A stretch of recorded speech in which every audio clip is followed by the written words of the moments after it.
मला आपली एक जडणघडण असते त्याचा वाटतो का, अपब्रिंगिंगचा वाटतो का? कारण की आपण कचरा करणं हे कोणी तुम्हाला शिकवत नाही. हे तुम्ही तुमचं जे सराउंडिंग असतं, तुमची जी मित्रमंडळी असतं, तुमचा जो परिवार असतो, त्यातून हे सगळं येतं आणि आपण कचरा करतो की आपण जी निगेटिव्ह गोष्ट जी चुकीच्या गोष्टी करतो ह्या कोण आपल्याला सांगत नाही की ह्या सराउंडिंग्समुळे होतात. तर कुठेतरी अपब्रिंगिंगचा विषय इथे येतो का?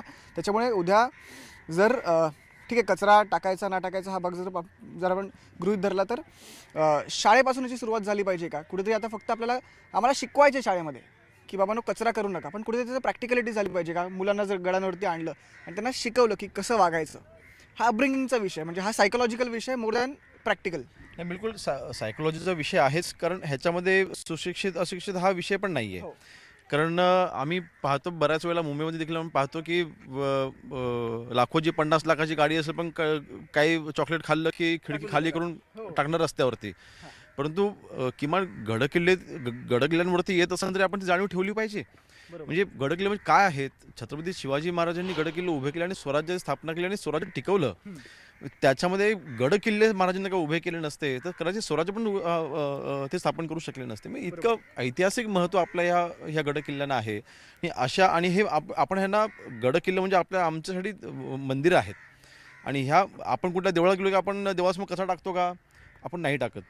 पण देवळाच्या बाहेर आपण टाकतो. मग आपण गडकिल्ल्यांना एक मंदिराच्या रूपी आपण पाहिलं पाहिजे. आणि मला वाटतं नक्कीच ह्याच्यासाठी पुढाकार घेणं कुठेतरी आज MPSCने पुढाकार घेतलेला आहे, सिद्धेजीने पुढाकार घेतलेला आहे. परंतु ही मोहीम राबवल्याच्या नंतर ही यशस्वी कधी होईल, ज्यावेळेला हे कायमस्वरूपी आपण करू. हां ते त्यांचं जे म्हणणं होतं की जनतेचा सहभाग महत्त्वाचा काय आहे, उपक्रम राबवत असताना नाही. बरोबर. उपक्रम जेव्हा MPSCचा उपक्रम संपेल त्यानंतर पण ते कचरा होऊ नये ह्यासाठी आता आपण पुढाकार घेतला पाहिजे. आता आपल्या बाजूला आपण बघतोय एक कोणतरी रॅपर कोणतरी तिथे टाकलेलं आहे, आहे. बरोबर ना? आता कोणतरी वेफर पण- खाऊन हे रॅपर टाकलेलं पण आहे. मी आलो, मी सगळं फिरलो तरी कम्पॅरेटिव्हली खूप कमी झालेलं आहे. नाही, कारण ती साफसफाई साफसफाई त्यांनी केलेली केली म्हणून. हां असलंच नाही पाहिजे. आता हे आपल्या समोर रॅपर दिसतंय की नाही खाली बरोबर, तिकडे, हो. नाही टाकलं पाहिजे ना? का टाकतो आपण? मला वाटतं हा विषय आपण म्हणतो तसं लहानपणापासून जर का हा आत्मसात आपण करायला लावला, मी माझ्या मुलांना शिकवलं पाहिजे. हां मग तेव्हा माझी मुलं जेव्हा शिकतील तेव्हा त्यांच्या लक्षात येईल, ते त्यांच्या मित्रांना सांगतील. बरोबर. लोक येतील कचरा टाकतील न टाकतील.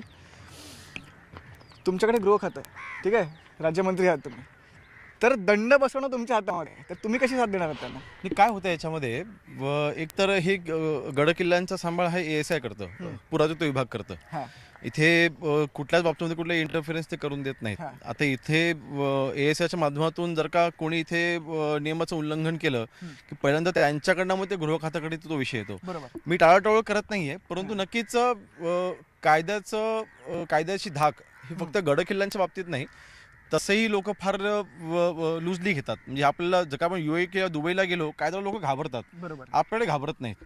त्याच्याकडे करायची करप्शन हा एक विषय त्याच्यामध्ये असू शकतो. परंतु मला नक्कीच आज मला देखील त्याची जाणीव झाली आहे की गडकिल्ल्यांच्या बाबतीमध्ये एक विशेष कायदा करावा का, हा विचार आम्ही नक्कीच केला पाहिजे. कारण शेवटी विशेष महत्त्व आहे. मग गडकिल्ल्यांवरती कचरा टाकला तर कदाचित त्याला जास्त दंड, कदाचित त्याच्यावरती शिक्षेचं प्रमाण हे जास्त असलं पाहिजे. कदाचित हा विचार मग आम्ही आता करावा लागेल असं मला वाटतं. सर आता हा झाला गडाचा विषय. ट्रीट श्योर, पर हेल्थ के साथ cheat never. Max protein millet wafer bar, powered by जवार, पैक्ड विद 10 grams of protein, all wrapped in yummy strawberries. No maida, no palm oil, zero added sugar. Max protein millet wafer bar. Protein treating, no cheating. तर असे काही in future आपण काही plan करू शकतो का? म्हणजे हेरिटेज वॉक झालं ज्याच्याकडून जे इंटरनॅशनल टुरिस्ट आहेत ते सुद्धा ते अट्रॅक्ट होतील. फूड आहे दापोलीचं फूड कल्चर.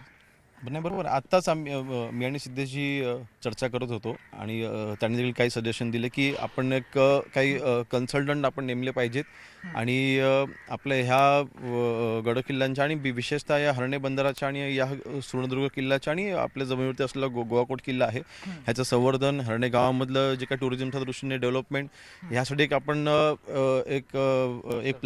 एक मास्टर प्लॅन तयार केला पाहिजे असं सिद्धेजींचं म्हणणं होतं.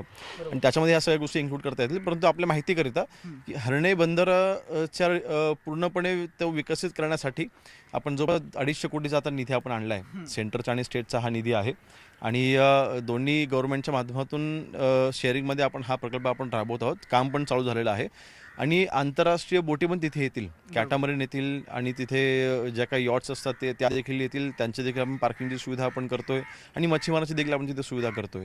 तर असं एक चांगलं कॉम्बिनेशन स्थानिकांना आणि पर्यटकांना तिथे सगळ्या सुविधा उपलब्ध व्हाव्यात ह्यासाठी आता आपण हरणे बंदराला 250 कोटीचं आपण काम आता चालू ऑलरेडी आपण केलेलं आहे, निम्म काम झालेलं देखील आहे.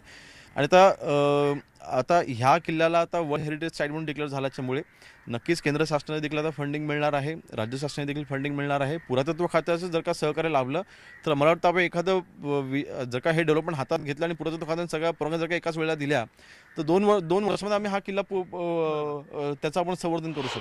म्हणून आज स्वतः मी आणि आमची सगळी टीम